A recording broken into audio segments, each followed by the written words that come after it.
Hello, I'm Sonia Dunbar, and I'm here to do the presentation Geriatric Tooth Decay Should Not Have to Wait Another Day. Thank you for joining this webinar, and we're about to get started.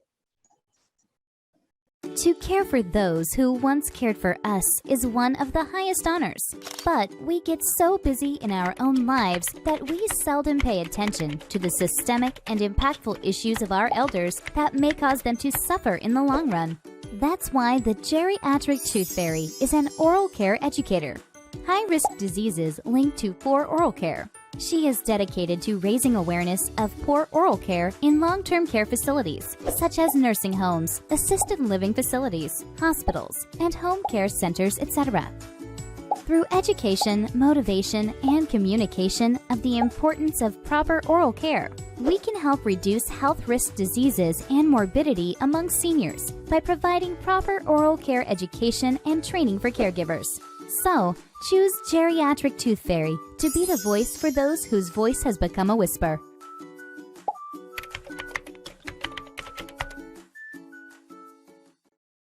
We're going to talk about the learning objectives today. We're going to discuss the demographic trends in the U.S. that reflect an aging population. We're going to recognize problems that create issues with access to oral health care for older Americans.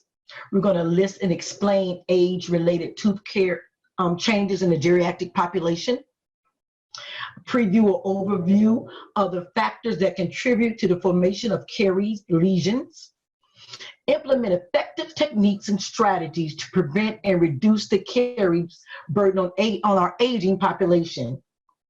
And we're going to identify some great products. So we have a lot to cover, so let's jump right in.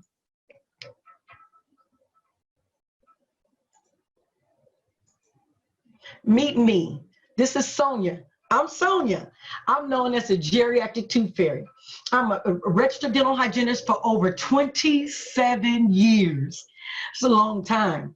I'm a TED Talk and national public speaker with guided decades of dental experience in private practice, skilled nursing facilities, and academia.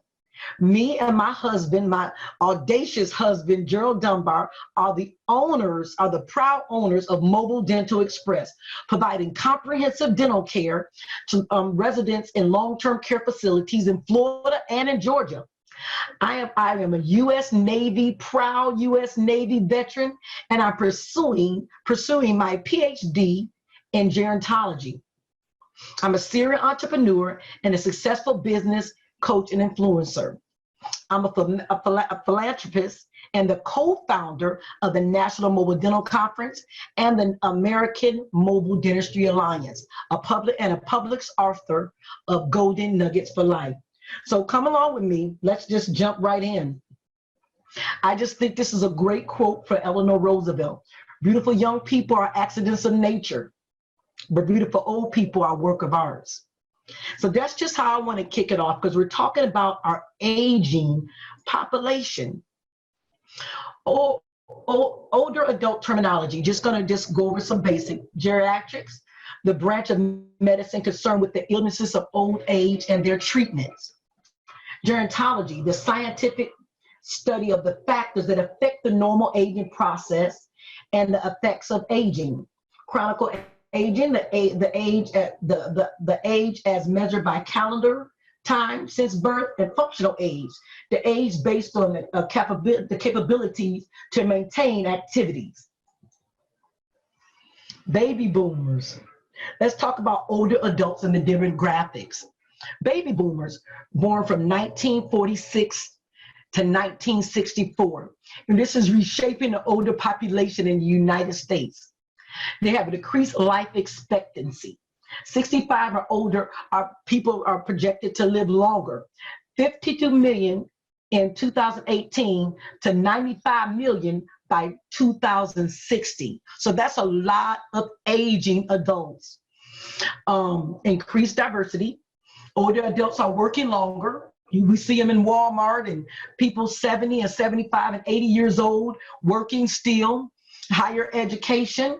Greater economical disparities, higher divorce rates, Obesity rates have increased, and Alzheimer's. By 2050, they say 13.8 million will have that disease, as opposed to today, 5.8 million. In nursing home care, in 2017, 1.2 million lived in nursing homes. By 2030, they figure that it'll probably be 1.9 million. So that's a lot of people in long-term care facilities, and it's a lot of people living a lot longer.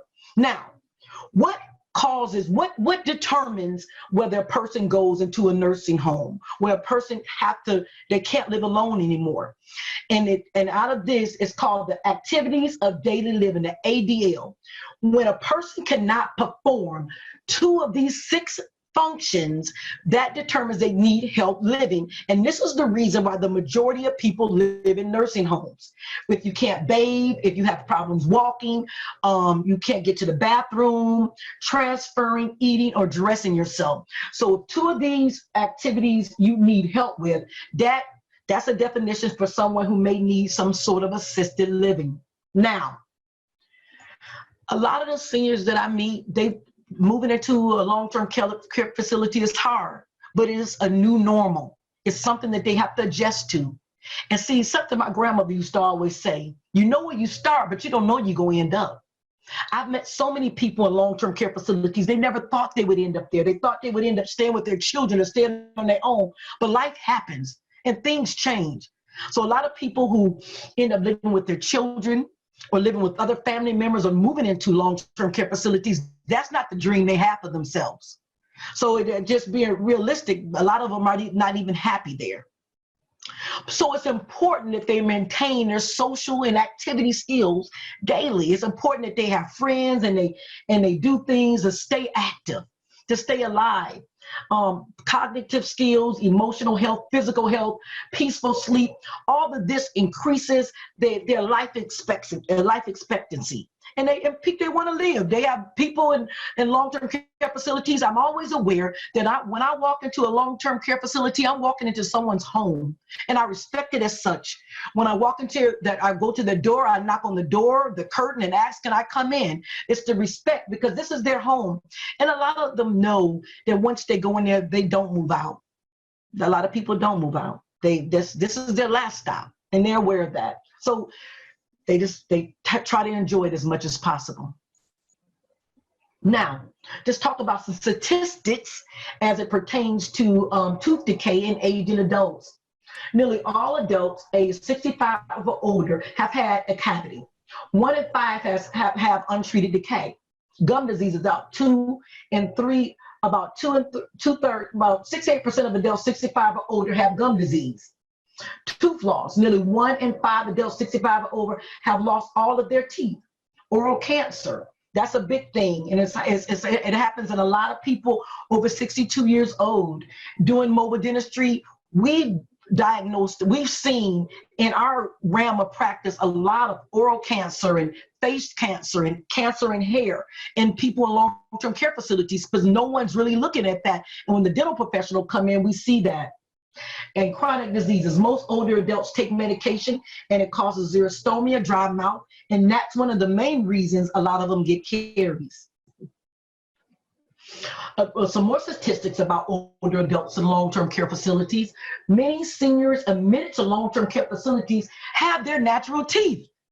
You know, my daughter, when we first started our business, she was like, Mom, how are you going to make money? The people don't have teeth. I said, come in there and watch you get bit. There's a lot of elder people, I get my fingers bit at least.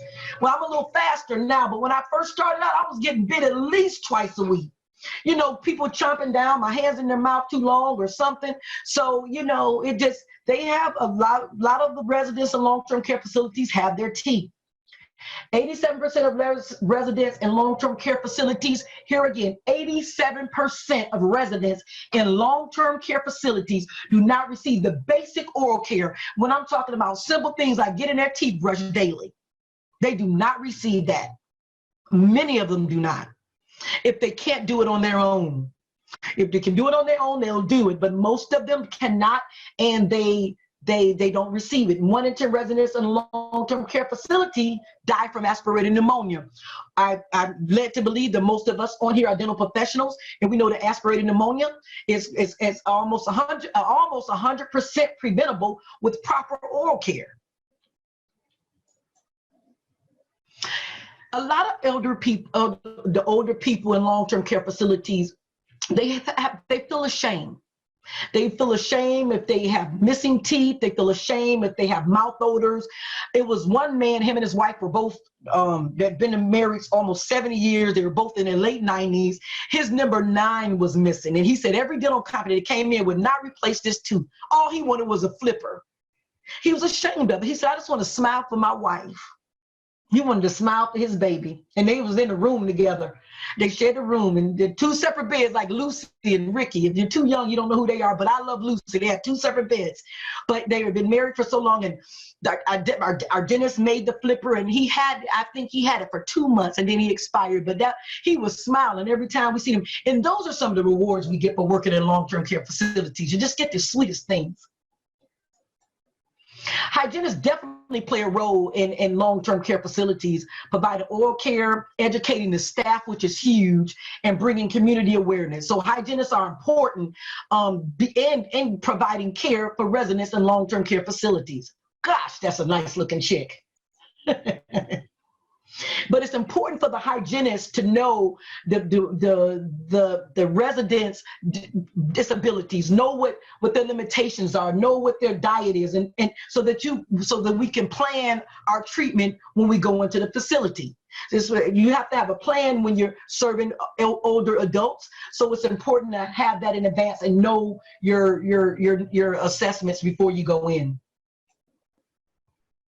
Just a little fact about teeth here. Enamel, as teeth age, enamel becomes darker, develop a crack, the cementum changes, the dentin, it changes, the blood supply to the pulp, all of that, it changes. So the whole tooth looks different, in aging adults as we age. And I think the oldest person that I seen in a long-term care facility and actually worked on was 103.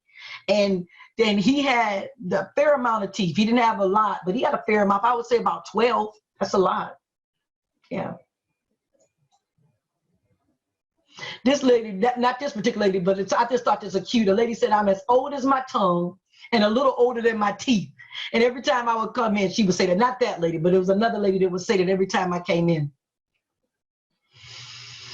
And this is a quote from Benjamin Franklin. Hot things, sharp things, sweet things, cold things, all rot the teeth and make them look like old things. So, teeth, they change over time. In the caries terminology, the Latin word caries is rot or decay. The word caries is a noun, which means disease. The word caries is an adjective. And just some facts: dental caries mean rotting of rotting or decayed teeth. So just to put the facts out there about that. Just some dental caries is a transmissible infection. And we talk about here what causes it and how food and debris, especially around the gum line. And we see that a lot in the nursing facilities where food and debris colonizes around the gum line of the tooth. And I have some pictures in here about that a couple of slides in. The definition of caries: progressive infection disease without treatment leads to destruction of the dental organ and can damage the surrounding tissues, according to WHO. It is the 3rd global affecting all ages of life. So it affects all ages. And it's sad because some people think that older people they don't get a lot of cavities, but they're right here, older adults, they're the highest rate of decay, and it's mostly the roots where they get the decay, because the plaque and the food and the debris, it all kind of hubs and hover around this area. Because when the staff or the resident do brush their teeth, they just kind of brush it right here, and a lot of the residents have recession and toothbrush abrasion, and the roots are exposed, and just time on earth. And that bacteria and debris, it just kind of, and the biofilm kind of accumulates around the gum line. And that's where we see a lot of the caries right at the gum line, and it's very sensitive. A lot of the residents they complain about sensitivity to hot and cold and sweets, and that's where we get the most of the problem. And a lot of the teeth just pop off right here. They just rot to the core. And matter of fact, even during this pandemic, we only could go in on a severe emergency, but we've had to have our dentists go in and remove several teeth that were broken off at the gum line and had abscess because of decay. And here's just something that I thought was pretty different. It talks about the breakdown of who gets the ages, like 74 or more. This is percentage of fillings, and how women, percentage of decay, missing or filled teeth. Men have a higher incident of decay and missing teeth. He is broken down by race, and the poverty level and status, educational level here. It breaks down how many people gets decay in their, like, the age, the sex, the ethnicity, and the race. I thought this was a pretty interesting fact, that I wanted to put in here, because I see it all across the board, but it was pretty interesting to see how it's broken down with the ages. I was really surprised to see, well, I'm not surprised to see more men, but it just kind of shocked me. I don't know why. And here, when aging adults, it has quality of life in nursing home is so important. So the caries have a negative effect on the quality of life of people in long-term care facilities. And patients in long-term facilities have more cavities than people living at home.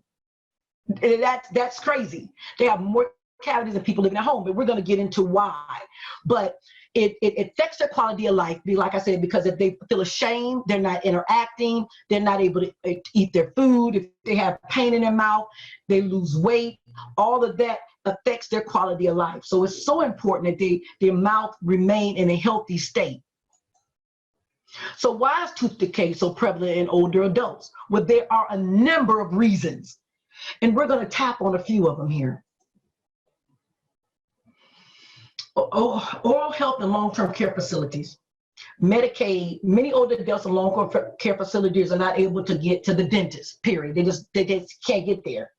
Medicaid and Medicare do not cover many of the procedures. Transportation is always a problem. Transportation is a problem because if they're in a wheelchair, they have to have a special van. They have to have someone go with them. If the family member can't go with them, a staff have to come off the floor. That's a problem. If they're in a wheelchair and you have to get into the dental chair, that's a problem. They have a fear of falling. I have a fear of falling. I don't want to fall and break nothing. Many dental offices are not ADA compliant as far as wheelchair accessibility, and the lack of training in many dental offices for special needs patients. So there's a big disparity here on why residents in long-term care facilities do not go to the dentist. And who will pay for it? Who's gonna pay for it? We dentists, we can't work for free. So who's gonna pay the money? Who's gonna put out the ducats? Okay, so here it is. You have 3 ways that you can get paid for residents in long-term care facilities. You have Medicaid, which pays little to none of the procedures that adults need. And if it pays a little amount. Then you have the families here. That's difficult. And then you have the facility. So these are your 3 ways of getting paid for treating people in long-term care facilities. Either the Medicaid, which can be broken down. Medicare is also included in this, and they can get us a different type of treatment. They have different, like, capitations under Medicare, but they still do not cover a lot of the things that the residents need. And if they do cover it, it's at a smaller amount. That really doesn't make it really worth doing it. And for a dentist, the balance is not equal there. As of February 2020, 37 states plus the state of Columbia expanded Medicaid eligibility for these states. 35 states, including the District of Columbia, provided at least limited dental benefits for adults. At least limited benefits for adults. Medicare is the primary vehicle dental coverage amongst adults with low income, while state Medicaid programs are required by federal rules to cover comprehensive dental services for children, but for adult services optional. So I know the two, Florida and Georgia. In Georgia, they don't even pay for dentures. They don't even pay for dentures. And most people, a lot of people need them. But in Florida, they get one set of dentures a lifetime. So, they don't play for fillings. So it's very selective what Medicaid will pay for in a nursing home. So, and then it's very low what they pay. Okay, so then you go to the families. So if you have somebody that's in their 90s, their children are in their 70s. And I experience this all the time. So the family, the mother is in a facility, and the daughter or the son, they're on a fixed income as well. They can't afford dental care. They can't afford to pay for their mother's dental care. Or you may have a younger family and they have kids, and they're raising their children. They don't really have the extra funds to release to their parents. So it's always, it's a catchy situation, and we can't go around and do a lot of free dentistry. It just doesn't, you can't eat like that. But it is a heartthrob, it's a heart thing when it's just, it's a lot. It's a lot. It's a lot. Okay, long-term care. Then you have the next thing, you have the long-term care facility. Under federal law, nursing homes are required to provide both routine and emergency dental care for their residents. Unfortunately, these federal requirements create financial challenges for both the nursing home and the dental professional, since dental service is not covered under Medicare and are inadequately covered at all by Medicaid. So Medicare, I have seen some changes with a few plans that Medicare offers, but for the most part, the facility does not have the extra money. I tell you what I know. They do not have the extra money. They don't have the extra resources. Any extra resources they have, most of the facilities are putting it back into the residents. For residents who don't have families, like buying blankets or lotions or different things for residents some residents need clothes and they don't have families. So they just don't, it depends on the area. A lot of them do not have the extra resources. The facilities just do not have it. Just a little nugget I want to throw in here. I learned from a facility, if a resident, and I know in Florida and Georgia, if a resident's in a facility and they lose their Medicaid for some reason or another, they can't evict them. So they've had people standing in a nursing home for 6-7 months and they haven't gotten paid for them. So situations like that is a challenge. And then the dental offices, they don't have the room to fit a wheelchair in. So most of the situations that you have to have some sort of mobile dental that comes in and brings all the equipment in, or you have something where you could take the resident in the van. This is actually our van where we take the equipment in, and then you could also have the van where someone could come in if the dentist have to do something where you have to lay the resident down or do an extraction you can't do in the wheelchair in the bed. We have to do in a wheelchair in the bed. So we try to lay the resident down. But there are a lot of different ways that you can provide this dental care. But taking them into the dental offices is difficult. It's really difficult. Now, who's responsible to provide the care in the facilities? It's the CNA. The certified nursing assistants. That's who's responsible to taking care of the residents' teeth. The average CNA makes $24,000 a year. She's between the ages of 35 and 36 years old. And CNA school is 120 hours, 5 days. They have to learn everything, for how to change a person and everything about them, bed sores and everything. And a lot of the people just do not get the training on oral care. The ratio is from one CNA, they have 20 people. That's a lot for one person.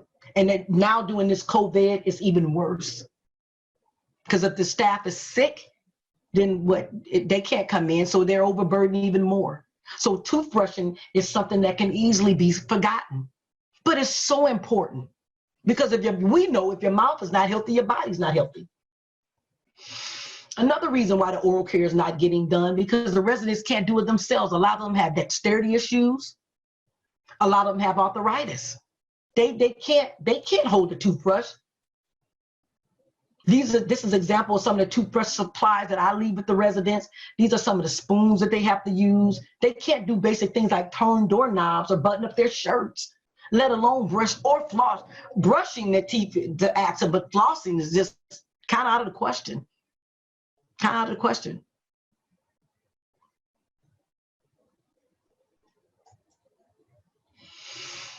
A lot of the residents a lot of residents don't even remember to do their own oral care. And if they have dementia, they'll fight you. So if they're fighting a CNA that's already overworked and has 17 other people to see, they're just going to get them dressed and get them to breakfast, and they're going to skip the toothbrushing. So a lot of the toothbrushing aspect gets skipped over. So it's not one finger that you can point at someone. It's a lot of fingers. Medication. This is another reason why there's a lot of tooth decay. The average number of medications per residents in a long-term care facility is about 9.7 pills a day, not to include the syrup that they drink. And I tell you something, a lot of the medicines are crushed and is put in their applesauce or in some sort of pudding, because a lot of residents have problems swallowing. So if you crush in medicine and you have a dry mouth, a lot of those medicines stick to the teeth. So here's an example that she's giving the lady. They crushed. I see this all the time. They put it in pudding, they put it in the applesauce, and they serve it to the resident. And that's the way they take it. Some residents do take pills, but the most of them, they don't. There's over 500 different medicines that causes dry mouth. And if the resident is taking 9.7 pills a day, they're probably taking at least one of them that causes dry mouth. There's medicines like high blood pressure medicines, Parkinson's, Alzheimer's. These are all asthma. These are diabetes. All of these are medicines that you would normally see someone taking in a long-term care facility. Oh, dry mouth. Saliva is the mouth's primary defense against decay. If the mouth is not, if they don't have the saliva in the mouth to neutralize the acids, and they stick to the teeth, then you're going to begin to have those issues. If you have that medicine and those syrup sticking to the teeth, you're going to begin to see decay deforming, and that kind of bonds with the plaque that's not already being removed off of the teeth. Then that's the perfect storm. They have a perfect storm there. They don't even stand a chance. So if there's no one brushing their teeth and this is all growing on their teeth, this is why we have tooth decay. And it's rapid in long-term care facilities. These are some of the medicines that they're taking. The antidepressant, one of the side effects is dry mouth. Antihistamine, dry mouth. Asthma medications, dry mouth. Most of them take aspirins every day. I take an aspirin every day. Chemotherapy, if they've had cancer, dry mouth. The syrups, dry mouth. A lot of their medicine the side effect is dry mouth. And we see it all the time, dry mouth. And it's sad because it doesn't feel good. And how can we prevent this? This man here is actually one of the patients we've seen at a new facility. The dentist, he just looks at it. I mean, what do you start? What do you start? You know, and he was having pain. And it's hard, okay, because you can't sedate. You can't you can't sedate them. You know, you can give them some medicine to calm them down, Klonopin or something like that, to calm them down before you begin the procedure. But for the most part, that's the best you're going to get inside of a long-term care facility. You know, they have to do any sedation, they have to go out to an oral surgeon. Then you're dealing with the transportation issues. You're dealing with the complications of their health, taking them off the medicines. It's a whole day or 2 or 3 days work to get ready to send someone out to get a surgical procedure done in a long-term care facility. It's not easy as you may think it is. Kimbra, I like this because this program is more preventative. It carries risk, carries management, it carries risk management. And it kind of helps you put prevention in place for these type of situations. So I just wanted to put this in here. So if someone wanted to reference back to this is a great program. And we use, this is something that we put in place to help with some of the prescriptions and some of the products that we use daily when we're going into long-term care facilities. Because when you're going in, you want to be able to take exactly what you need because you're working in tight situations, you're working with limited time and limited space. So it's a lot of variables involved when working in long-term care facilities. But this RemiPro is my absolute favorite.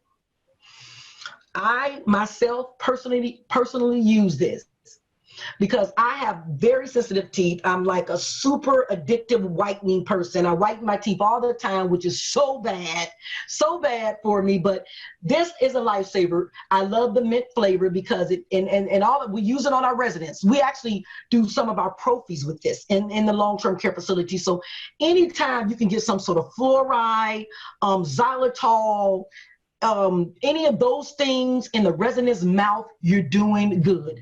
Because of that's some of the things, of course, we know that they need. Because you just can't, it's not feasible. You don't have the space, the people don't have the patience, and they can't afford to get all fillings and a whole bunch of extractions. So a lot of times you're treating the symptoms. But this is of the hydroxyapatite contained in RemiPro. It fills superficial enamel lesions and tightens irregularities that arise from erosion, adheres to the tooth surface, and protects against demineralization and erosion. This is my favorite part. The surface is noticeably smooth.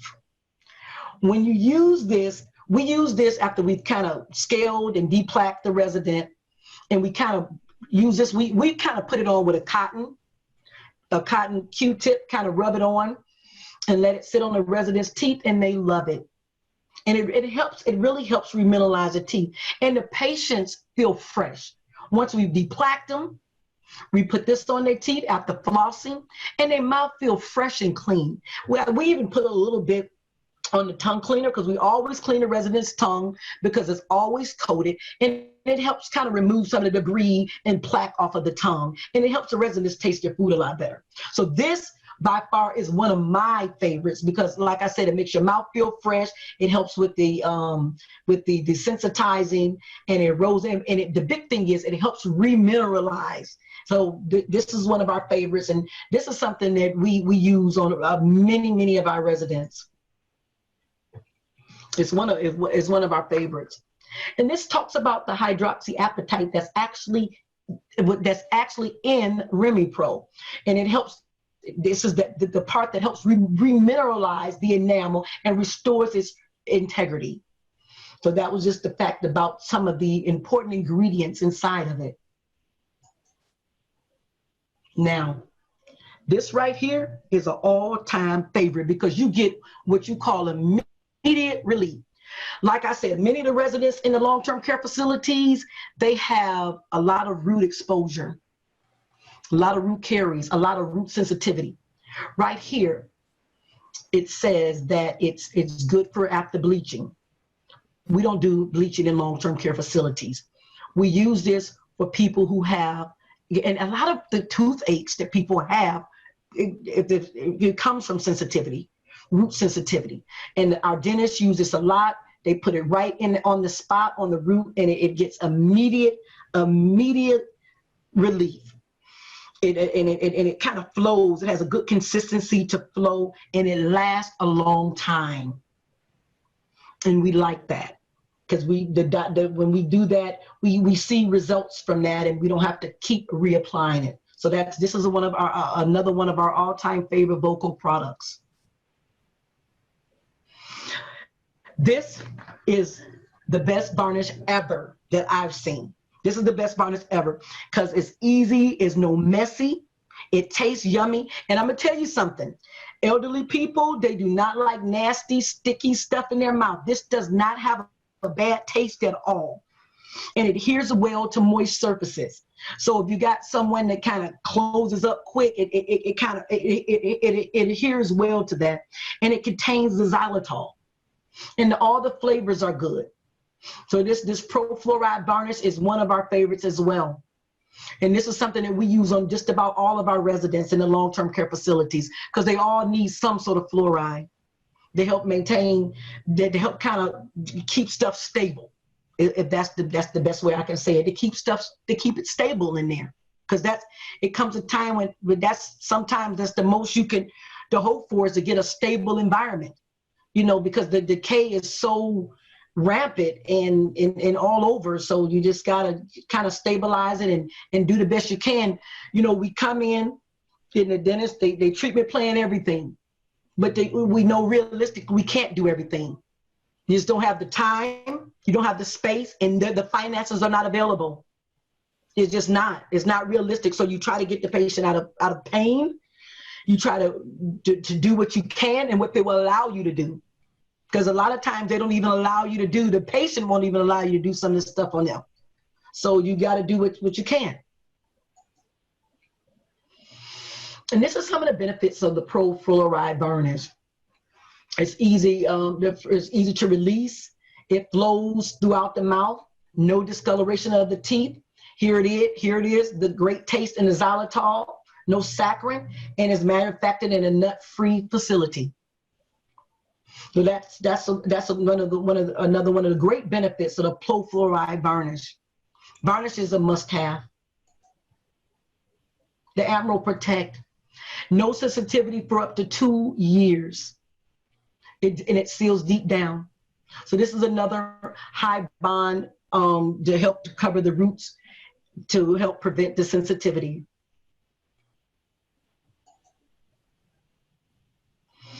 Now I'm going to say this wrong. I was practicing Futura bond. Okay, y'all saying it at home too. Say it yourself. But this is all in one. This is an all-in-one bond. We like it because it comes in the individual bottles, the individual capsules here, and you don't have to pour it and compromise the integrity of the product. It's just single dose use. And these type of products are easy and the best portable inside of nursing homes. Because like I said, you're working in a small environment. You're working in closed quarters. You don't have all the space. Most of the time we set up in a beauty salon or in the shower room. So you're dealing with a tray, and the dentist, we have to put everything out on what you don't roll in. You have to kind of put on like a bed tray. That's on wheels. So you have limited space, or you in someone's room working next to their bed. So you have limited space. So you have to use products that transport easy and that can be used on a daily basis. And this is one of those etchings that we like to use. We cannot forget silver diamond fluoride. Now, that's a strong weapon. One of the reasons this is a good product is because it's cost efficient. I mean, if someone has rampant decay along the root surfaces and they don't have the finances, the SDF is not that expensive. You can put it right on the roots, and you know, there it is. You kind of mask in the situation. A dentist can apply it in certain states, or a hygienist can apply it. So there you're cutting back on the cost of manpower inside of the facility. Silver diamond fluoride usually works great for residents that have dry mouth. They can use this because a lot of them have the dry mouth. So we use the silver diamond fluoride a lot in residents with dry mouth. Someone asked the question, how often do you come across issues of informed consent if you suspect the person you are treating is not competent to consent to treatment and they don't have a POA or legal guard? What do you do? Okay, if someone doesn't have a POA or a legal guardian, usually the nursing home takes that responsibility, or they have a guardian ad litem. That's a person or an ombudsman. That's a person that speaks for them. And that's not uncommon in long-term care facilities. Sometimes people are awarded a state and someone has to sign. We have to get a consent, whether it's the facility or a social worker. So no one stays without anybody for a long time. Someone will speak for that person. So we just you have to dig for it. You have to find it out. How do you market for these facilities to let you know about your services? Well, we go door to door. We do cold calling. Now we've been doing it for so long, facilities actually call us. How many patients in long-term care facilities require some sort of sedation or treatment? Patients with advanced dementia, for example, what sort of palliative care do you recommend?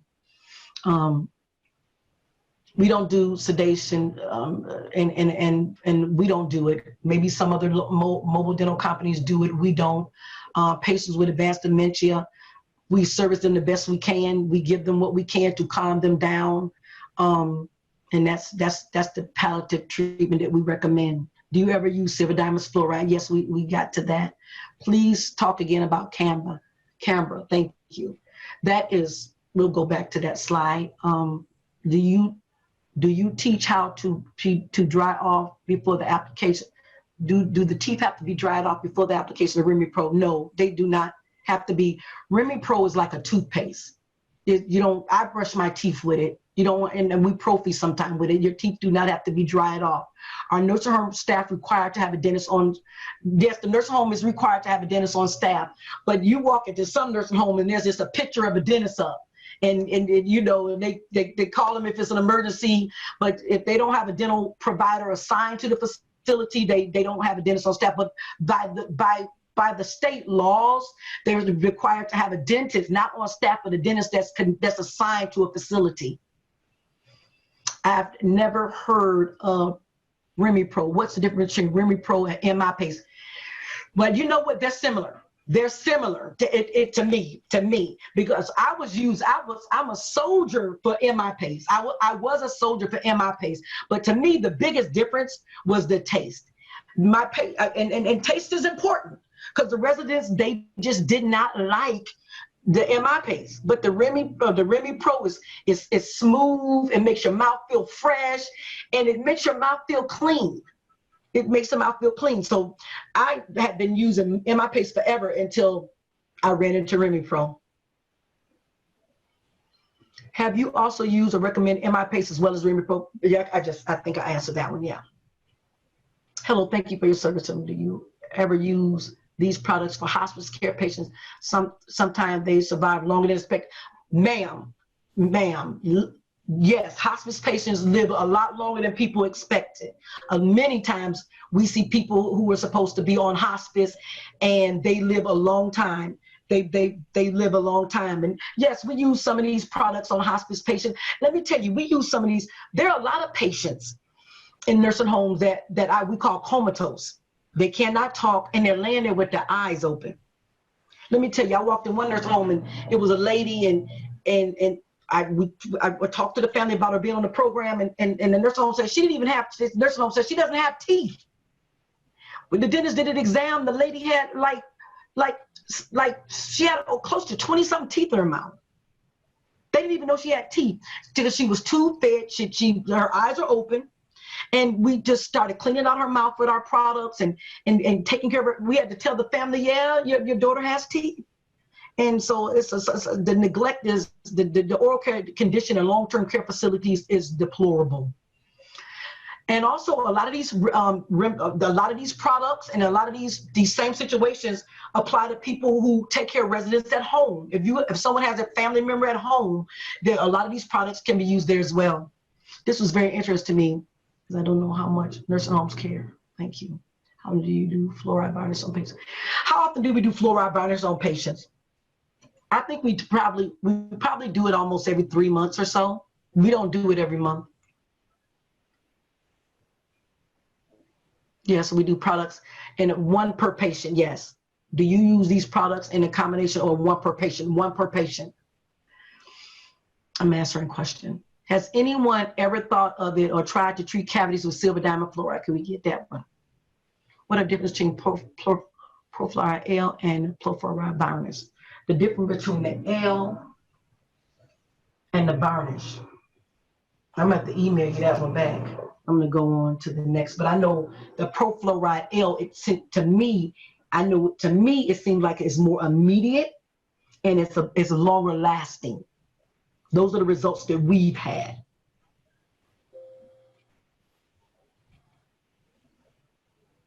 How much do you charge for prophies?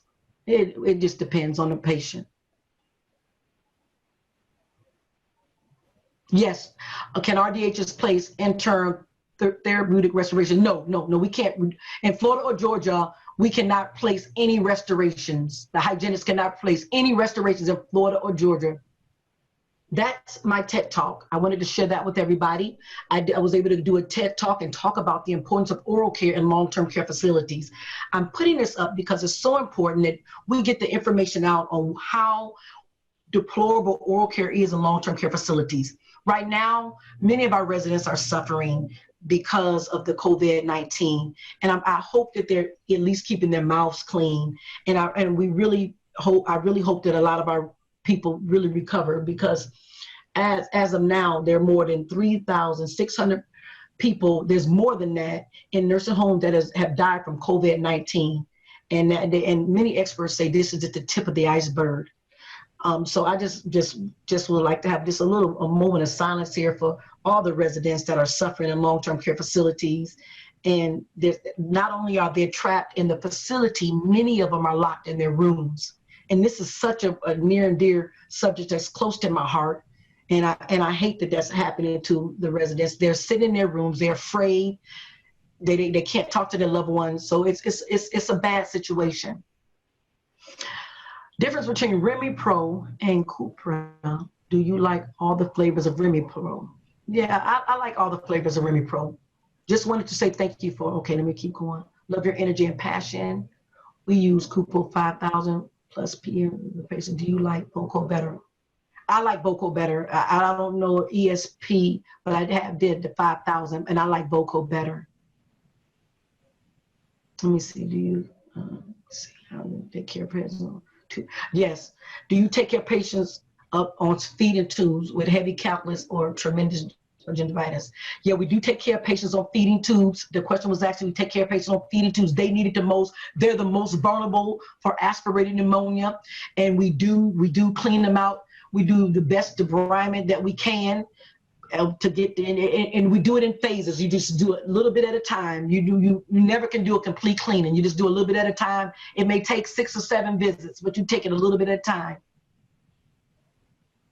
I've treated patients in nursing homes, and I understand what you're talking about. Okay. How often do you do silver diamond fluoride? How often do I do silver diamond fluoride as often as needed? No skeletal root plano patients on these patients, or only the ones who were tolerated. Only the ones that were tolerated. Is there a printout available for the products you named? This presentation will be available for a while.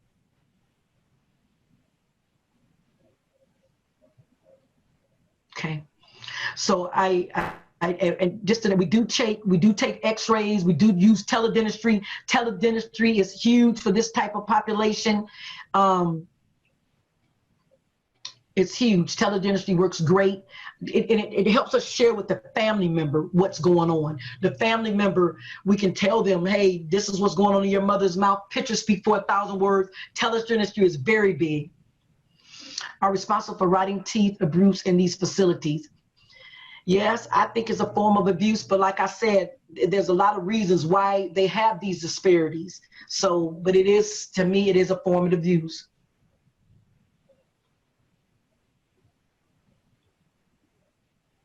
Okay. So I love what you do in nursing home care. So if there are not, how would you treat a patient for pain through teledentistry? Now, let me tell you how we've been treated. We've done a lot of, somebody asked, well, how do you treat a patient with pain through teledentistry?